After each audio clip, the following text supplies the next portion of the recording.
الحمد لله نحمده ونستعينه ونستغفره ونؤمن به ونتوكل عليه ونعوذ بالله من شرور أنفسنا ومن سيئات أعمالنا من يهده الله فلا مضل له ومن يضلله فلا هادي له ونشهد أن لا إله إلا الله وحده لا شريك له ونشهد أن سيدنا ومولانا محمدا عبده ورسوله قال الله سبحانه وتعالى أعوذ بالله من الشيطان الرجيم بسم الله الرحمن الرحيم يا بني إسرائيل اذكروا نعمتي التي أنعمت عليكم وأني فضلتكم على العالمين واتقوا يوما لا تجزي نفس عن نفس شيئا ولا يقبل منها شفاعة ولا يؤخذ منها عدل ولا هم ينصرون وإذ نجيناكم من آل فرعون يسومونكم سوء العذاب يذبحون أبناءكم ويستحيون نساءكم وفي ذلكم بلاء من ربكم عظيم وإذ فرقنا بكم البحر فأنجيناكم وأغرقنا آل فرعون وأنتم تنظرون صدق اللہ العظیم۔ یہ قرآن پاک کا پہلا پارہ ہے الف لام میم، اور دوسری سورت سورہ بقرہ ہے۔ اس کی آیات نمبر 47 سے 50 تک میں نے ابھی تلاوت کیا۔ گزشتہ رکوع میں ہم نے سمجھا تھا کہ بنی اسرائیل کا اللہ سبحانہ و تعالی نے تذکرہ شروع فرمایا۔ آیت نمبر 40 سے لے کر 123 تک یہ بنی اسرائیلیوں کا تذکرہ چل رہا ہے، جن میں ان پر اللہ کی نعمتوں کا ذکر کیا گیا، نعمتوں پر ان کے ناشکری کرنے کا ذکر کیا گیا، اور اللہ کے حکم عدولی یعنی نافرمانی کفران نعمت کا ذکر کیا گیا۔ یہ سب اس لیے بتلایا اللہ تعالیٰ نے تاکہ مسلمان ان اخلاقی، عملی، فکری، علمی، اعتقادی تمام جتنی بھی غلطیاں ہیں ان سے بچے۔ چنانچہ نبی کریم صلی اللہ علیہ وسلم کا یہ فرمان بھی میں نے آپ کو بتلایا تھا کہ آپ علیہ الصلوۃ والسلام فرماتے ہیں کہ اے میرے صحابہ، تم بھی پچھلی قوموں کی طرح کرنے والی غلطیوں کو ضرور کرو گے، اگرچہ وہ گو کے بل کے اندر داخل ہوں گے، گھسیں گے، اور تم بھی ایسا کرو گے۔ تو صحابہ نے عرض کیا یا رسول اللہ، کیا آپ کا مطلب اس بات سے یہودی ہیں؟ تو فرمایا کہ ہاں، پھر کون ہو سکتا ہے؟ بالکل اس سے مراد کون ہے؟ یہودی۔ انہوں نے بڑی غلطیاں کری، پھر تم بھی ان غلطیوں کو دہراؤ گے، تو تمہیں ان غلطیوں کو اللہ اس لیے قرآن میں ذکر کر رہے ہیں تاکہ بچو، تم ایسی غلطیاں نہ کر جانا۔ تو آیت نمبر 47 اللہ فرماتے ہیں یا بنی اسرائیل اذکروا، اے بنی اسرائیل اذکروا، یاد کرو، نعمتی، میری اس نعمت کو، التی، جو کہ انعمت علیکم، میں نے تم پر کری ہے۔ میں نے تم پر جو نعمت کی اس کو تو یاد کرو ذرا۔ اب کیا فرما رہے ہیں اللہ؟ بنی اسرائیلیوں کو وہ نعمت یاد دلا کر، کون سی نعمت؟ اے بنی اسرائیلیوں، وہ والی نعمتیں یاد کرو جو ہم نے تم پر کی۔ ایک نعمت نہیں تھی، کئی ساری ہم نے تم پر نعمتیں کی، مہربانیاں کی، جیسے فرعون کے ظلم سے نجات دلوانا۔ صحرا میں تم تھے تو گرمی کے مارے مرے جاتے تھے، ہم نے بادلوں کا سایہ تم پر کر دیا۔ پیاسے تھے، بھوکے تھے، ہم نے تمہیں من و سلوہ جاری کر دیا تمہارے لیے۔ جب تمہیں پیاس لگی، پتھر سے ہم نے 12 چشمے جاری کر دیے اور ارض مقدس میں ان کا داخلہ ہونا اور وہاں کی فتح کا ہونا ان کی اپنی کمزوریوں کے باعث یہ ناممکن عمل تھا، دیکھو ہم نے اللہ نے اس کو تمہارے لیے کیسے آسان کر دیا، تم فاتح بھی ہو گئے، داخل بھی ہو گئے۔ کثرت کے ساتھ ان میں اللہ نے انبیاء کو پیدا فرمایا، صلحاء اکرام کو پیدا کیا، اولیاء اللہ کو پیدا کیا، اور اسی طرح امراء کو پیدا کیا، بادشاہوں کو پیدا کیا، حفاظات کو پیدا کیا۔ یہ سب کیا ہے؟ سب سے زیادہ انبیاء کی جو تعداد ہے وہ بنی اسرائیل کے اندر آئی۔ خاندانی نسلی اعتبار سے بنی اسرائیل کے اندر نبیوں کی پشتیں چلیں۔ بنی اسرائیل جو حضرت یعقوب علیہ السلام کی اولاد سے، یعنی کہ اسرائیل بمعنی ان کی اپنی زبان کے اعتبار سے جو عبداللہ کا معنی ہے کہ بندہ خدا، اللہ کا بندہ۔ اور ہمیں بھی دیکھیں کیسے اللہ نے کتنی نعمتیں کی ان کے اوپر، ہمیں بھی اللہ کی نعمتوں کا نا بالکل استحضار رکھنا چاہیے، کیونکہ اللہ کی نعمتیں ہم پر انفرادی طور پر بھی دیکھیں، اجتماعی طور پر بھی دیکھیں تو اللہ نے ہم پر لاکھوں نعمتیں کی ہیں، کروڑ ہاں اللہ کی میرے ساتھ آپ کے ساتھ نعمتیں جڑی ہوئی ہیں۔ ایک شخص آئے نا اللہ والے کے پاس اور اس نے کہا کہ حضرت میں بہت غریب آدمی ہوں، نہایت ہی غربت مجھ پر چھائی ہوئی ہے، میرے پاس کچھ نہیں ہے۔ تو اللہ والے بزرگ نے کہا کہ اچھا جو تمہاری ایک آنکھ ہے یہ مجھے 20 لاکھ روپے میں دے دو، 20 لاکھ روپے کی ایک آنکھ، ایک سے تم دیکھتے رہنا، ایک دے دو، اس سے کیا ہوگا؟ کہا کہ نہیں، یہ کہ آپ کا بات کیا کر رہے ہیں، آپ ایسے کیسے دے دوں 20 لاکھ روپے میں ایک آنکھ اپنی؟ تو انہوں نے کہا اچھا پھر تم ایسا کر لو، 2 گردے ہوتے ہیں نا، ایک گردہ دے دو 20 لاکھ کا، کیا ہو جائے گا؟ وہ نہیں بھائی ایسا کیسے ہو سکتا ہے، یہ تو میں نہیں دے سکتا۔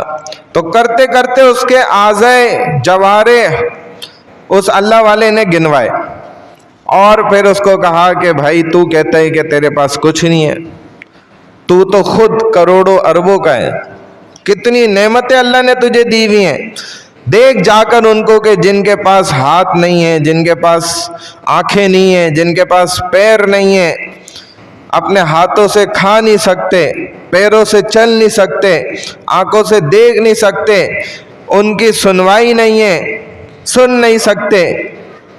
کتنے لوگ ہمیں بھی ملتے ہیں، ایک صاحب ملے اچھے بھلے نظر آتے ہیں لیکن کہہ رہے ہیں کانوں سے نہیں سن سکتا، ایک کان سے بہت ہلکی سی آواز آتی ہے بس، دیکھیں۔ تو یہ اللہ کی نعمتیں ہم پہ بے تحاشا ہیں، ان کا استحضار ہونا ہمارے کو بہت ضروری ہے۔ اگر ہم ان کو یاد نہیں رکھتے نا اللہ کی نعمتوں کو تو یہ سراسر کیا ہے؟ ناشکری ہے۔ دیکھیں آپ غور کریں کہ پہلے ہم غریب تھے، کتنے لوگ ہم میں سے ایسے ہوں گے، ہمارے باپ دادے غربت میں، ان کے پاس نہ کوئی اپنا گھر ہوتا تھا، نہ کوئی سواری ہوتی تھی، اللہ نے آج دیکھیں کہاں پہنچا دیا، اچھا گھر بھی مل گیا الحمدللہ، اچھی سواری بھی مل گئی۔ آپ چند عرصہ پیچھے چلے جائیں،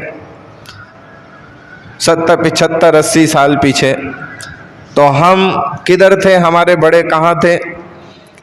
انگریزوں کے چکر میں پھنسے ہوئے تھے، ہندوؤں کے چکر میں پھنسے ہوئے تھے، اور اپنی جائیدادیں، بہت کم مسلمان ایسے ہوتے تھے کہ جو امیر ہوتے تھے، ان کی اپنی جائیدادیں ہوتی تھی، اکثر لیکن کیا تھے؟ اپنا ملک ہی نہیں تھا ان کے پاس، اپنی سرزمین نہیں تھی۔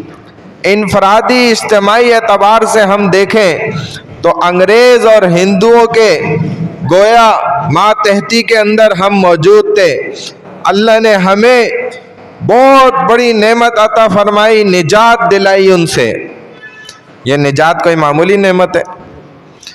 یہ اس وقت کے لوگ اس نعمت کو جانتے ہیں جنہوں نے اس کے لیے لاکھوں قربانیاں دے دیں اور اپنی جانوں کے نذرانے پیش کر دیے تاکہ یہ 2025 کے آنے والے مسلمانوں کو ایک خودداری کی زندگی مل جائے، ایک آزادی کی زندگی مل جائے، دین کی نعمت کی ان کو قدر ہو جائے کاش، اور ان کو پتہ چل جائے کہ یہ کتنی بڑی نعمت ہوتی ہے۔ تو ہمارے لیے انہوں نے اپنی جانوں کی نذرانے دے دیے، قربانیاں دے دیں، ماؤں نے اپنے دودھ پیتے بچوں کے گلے دبا دیے، مسلمانوں کی جان بچ جائے۔ چونکہ یہ 30-35 کا جھتہ ہے اور یہاں سے یہ سکھ فوجی گزر رہے، بچہ رو رہا ہے، بھوک سے بلک رہا ہے، دھوپ سے تنگ ہو رہا ہے، گرمی سے پریشان ہے اور چیخ رہا ہے، اور ماں اس کا گلا دبا رہی ہے۔ پہلے آواز روکنے کی کوشش کرتی ہے، نہیں چپ کرتا تو گلا دبا کے اس کو مار دیتی ہے۔ ماں نے اپنے سگے بچوں کو مار دیا اس قوم کے لیے، یہ جو آج پاکستانی قوم ہے۔ تو یہ کوئی معمولی نعمت ہے؟ کتنی تکلیفوں کے بعد، کیسی کیسی مشقتوں کو اٹھانے کے بعد ہمارے آباء و اجداد کو یہ نعمت ملی۔ تو دیکھیں، اور پاکستان آزاد کب ہوا؟ رمضان کے مہینے میں۔ کون سی تاریخ میں، کون سا روزہ تھا، دن تھا؟ 27ویں شب۔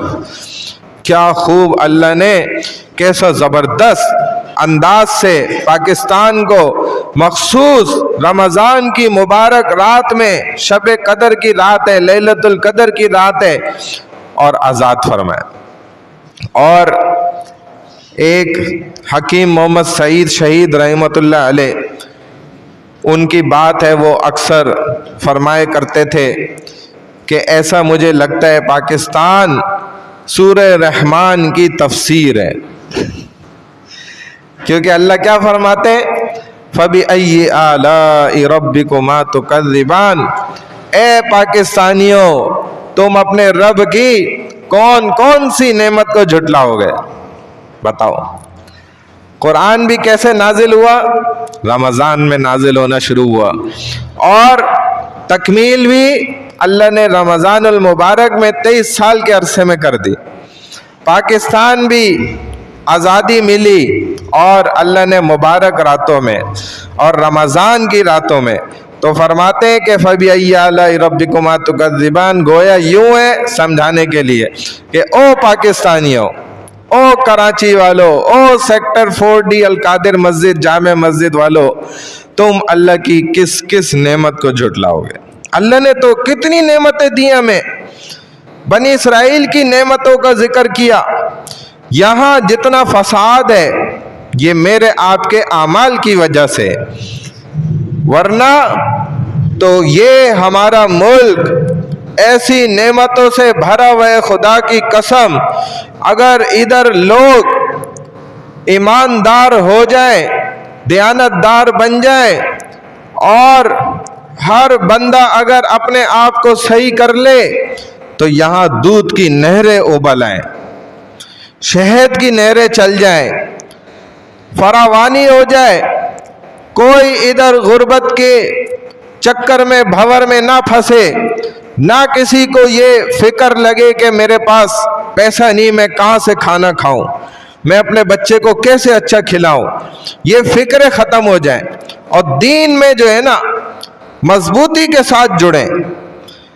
اگر یہ ایمانداری ہمارے ہاں پھیل جائے نا، یہ جو حالات ادھر خراب ہوئے ہیں میری وجہ سے ہوئے ہیں، میں نے کفران نعمت کر رکھا ہے، ہزاروں لاکھوں نعمتیں اللہ نے میرے ساتھ جوڑی ہیں، لیکن میں ان کے اوپر خوش نہیں ہو رہا، نہ ان کی اللہ کی نعمتوں پر اس کا شکر ادا کر رہا ہوں۔ اور یہ تو رسول اللہ صلی اللہ علیہ وسلم نے فرمایا کہ اعمالکم اموالکم، تمہارے جیسے اعمال ہوں گے ویسے تم پر حکمران مسلط کر دیے جائیں گے۔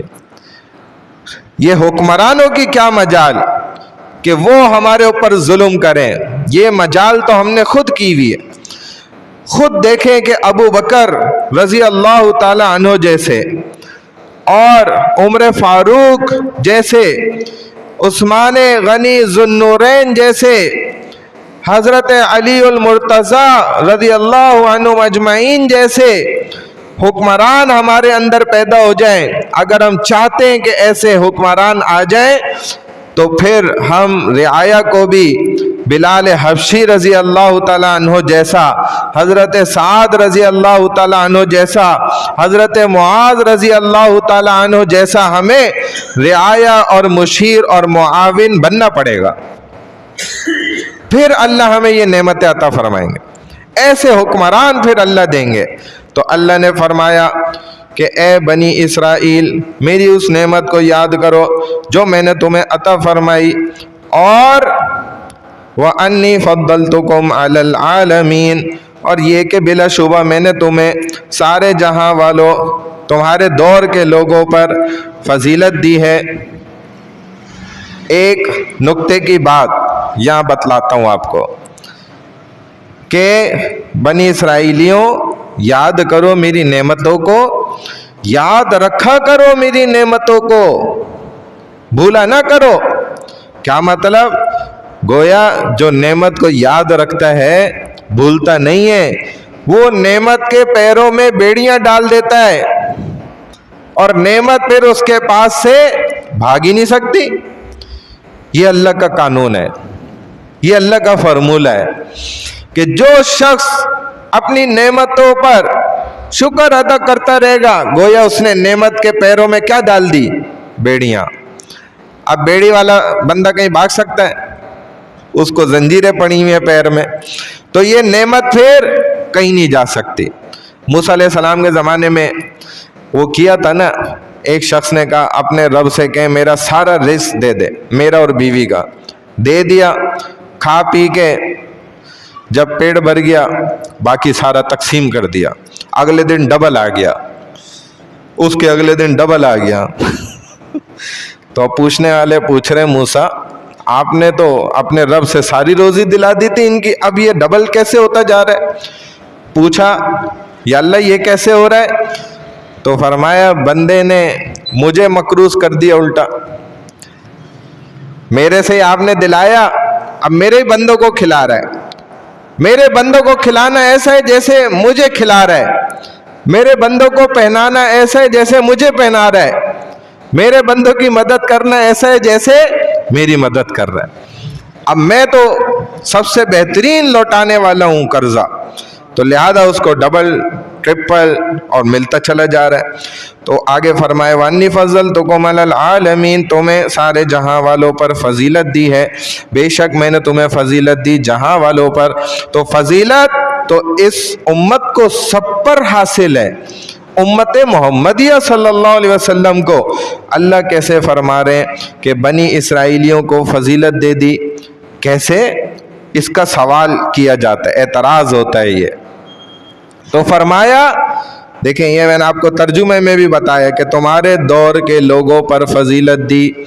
یہ اس وقت اللہ نے فرمایا کہ جب پوری دنیا کفر کے اندر مبتلا تھی، شرک میں ڈوبے ہوئے تھے، تب بنی اسرائیل اللہ نے ان کو کیا نعمت دے رکھی تھی؟ ایمان کی نعمت۔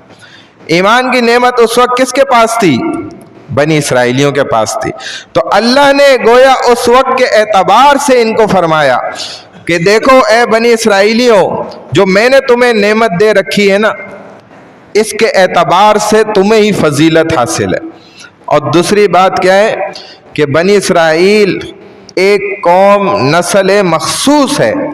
میں نے یہ پچھلے درس میں آپ کو بات سمجھائی تھی کہ اسرائیل ایک نسل، ایک مخصوص قوم کا نام ہے۔ تو ان میں انبیاء صلحاء کثرت سے پیدا ہوئے، اس اعتبار سے ان کو دنیا کے تمام اقوام، نسلوں کے اعتبار سے اللہ نے ان پر فضیلت دے رکھی تھی۔ لیکن امت محمدیہ صلی اللہ علیہ وسلم کسی نسلی خاندان امت کا نام نہیں ہے، بلکہ امت محمدیہ تو کیا ہے؟ ایک دین کا نام ہے، ایک مخصوص کتاب کا نام ہے، ایک نبی کے ماننے والوں کا نام ہے۔ تو اگر ایک دین، ایک ایمان کے اعتبار سے دیکھا جائے تو امت محمدیہ صلی اللہ علیہ وسلم کو سب پر فضیلت حاصل ہے۔ بات سمجھ گئے؟ اگر ایک دین ایمان کے اعتبار سے دیکھیں گے تو امت محمدیہ افضل ہے، اور اگر ایک نسل قوم کے اعتبار سے دیکھیں گے تو بنی اسرائیلی اس اعتبار سے افضل ہے اور اپنے وقت کے اعتبار سے افضل ہے۔ فرمایا واتقوا یوما لا تجزی نفس عن نفس شیئا، اس دن سے ڈرو جس دن کوئی کسی کے کچھ بھی کام نہ آئے گا، اور ولا یقبل منہا شفاعہ، نہ ہی کسی کی طرف سے کوئی سفارش قبول کی جائے گی، ولا یؤخذ منہا عدل، نہ ہی کوئی معاوضہ فدیہ لیا جائے گا، ولا هم ینصرون، اور نہ ہی انہیں کسی سے مدد مل سکے گی۔ کیا مطلب؟ ڈرو اس دن سے جس دن کوئی کسی کے کام نہ آئے گا۔ بنی اسرائیلیوں میں بگاڑ کی سب سے بڑی وجہ پتہ کیا تھی؟ کہ ان کا آخرت پر عقیدہ خراب ہو گیا، اور ان کے اندر 4 عقائد والے تصورات پیدا ہو گئے۔ 4 قسم کے لوگ جن کے 4 تصورات تھے۔ پہلا تصور کیا تھا کہ وہ لوگ کون تھے؟ وہ کہتے تھے کہ ہمیں تو اولیاء انبیاء سے نسبت ہے، تو ہماری نجات تو یقینی ہے، ہم ان کے ماننے والے ہیں۔ دوسرا عقیدہ کیا تھا؟ ہمارے نیک لوگ ہماری سفارش کریں گے، ہمیں کوئی عمل بھی کرنے کی ضرورت نہیں ہے، بغیر عمل کے ہم جنت میں چلے جائیں گے۔ تیسرا عقیدہ تصور کیا تھا؟ کفار والا تصور تھا، جو اصل میں یہود عیسائیوں کا بھی ہے۔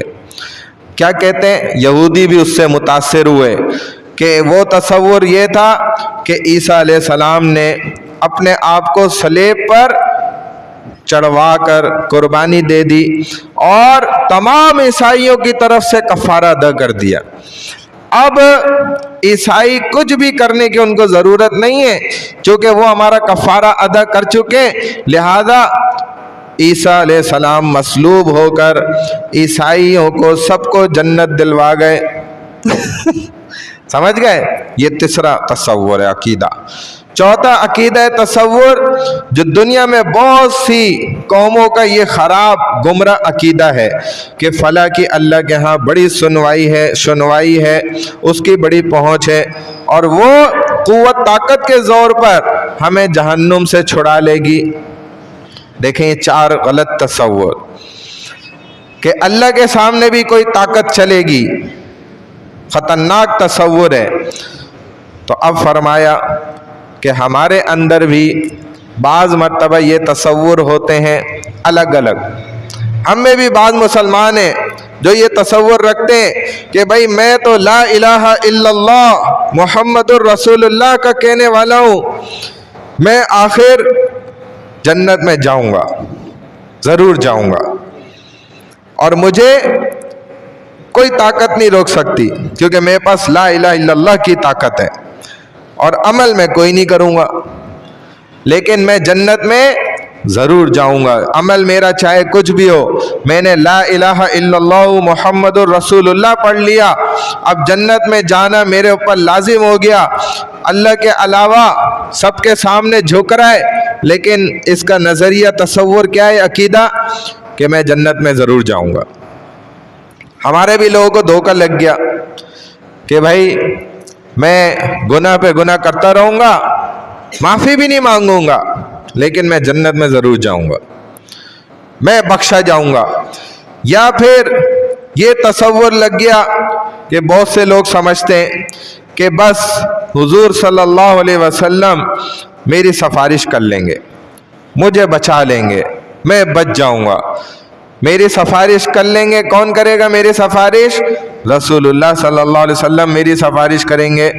تو اب سوچنے کی بات یہ ہے کہ کیا اللہ کو کوئی مجبور کرنے والا ہے سفارش کے ذریعے؟